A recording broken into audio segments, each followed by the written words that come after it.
morning. I'm Dr. Robert. This morning on 5 Minutes with Dr. Robert, I'm going to talk with you about Rahu.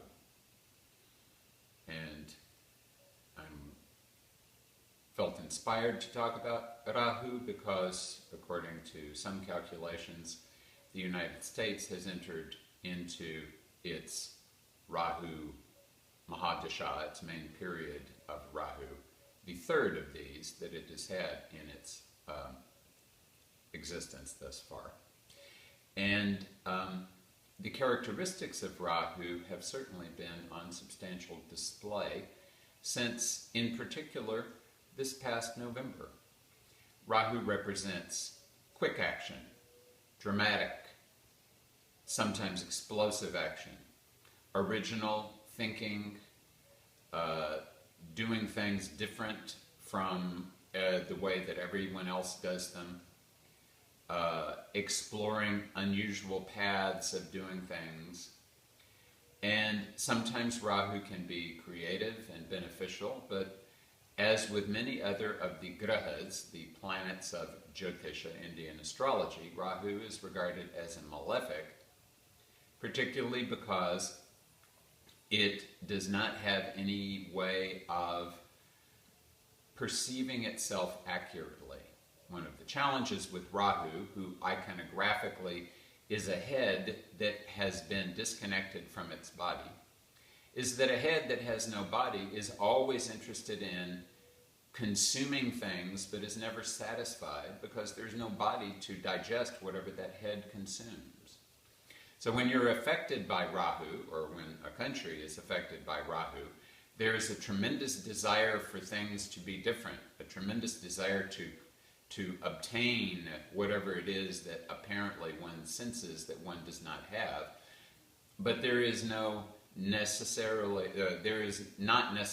an end point to that, because unless one takes the time to actually examine carefully and accurately and factually what is going on, one will not be able to have a clear perspective, and therefore one will not be able to act in a meaningful way.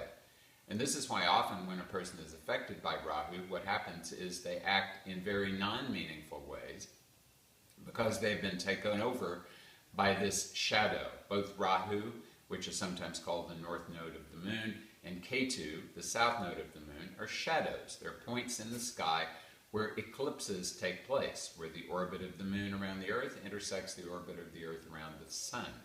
They're not visible in the sky, so they're called shadow planets, and they have a shadowy effect on your awareness. They make it more difficult to perceive things accurately, and they encourage inaccuracy in your environment. So when afflicted by Rahu, and I think it's fair to say that even without recent developments, we have been progressively living in Rahu World. We are living in a world in which tens of millions of people spend all of their time on the internet. They are very much like disconnected heads. They have no sense, no awareness of what's going on with their bodies.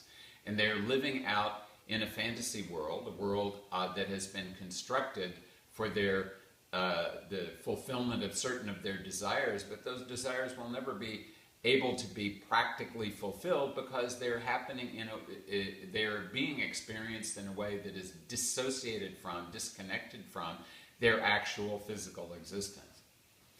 So when you are affected by Rahu, and at the moment that means everyone, all the time, but particularly if you know that you're in your horoscope in some way or another being afflicted by Rahu, it's very important to realize two things, at least. Number one is you're not seeing things accurately. However accurately you think you're seeing things, you're not seeing them accurately. And the more accurately you think you're seeing them, the more likely it is that you are missing something important.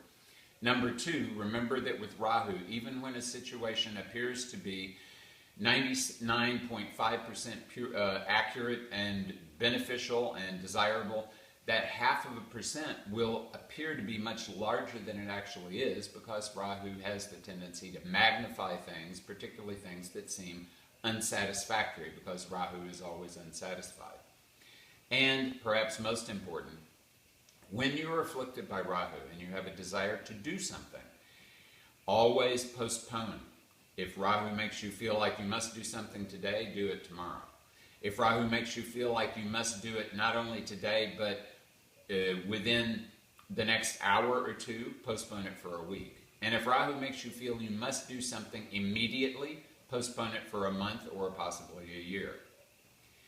When in a situation like being overcome by Rahu, and remember that Rahu is one of the grahas, along with Shani, with Saturn, who creates vata in an individual, and that's by causing you to bounce off the walls with all of your ideas and desires and compulsions.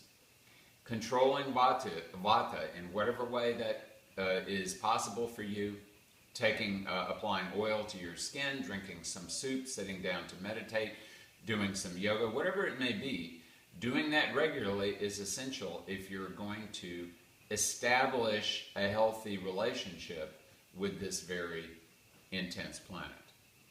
May all of the grahas, and especially Rahu, be benevolent to us. Thank you.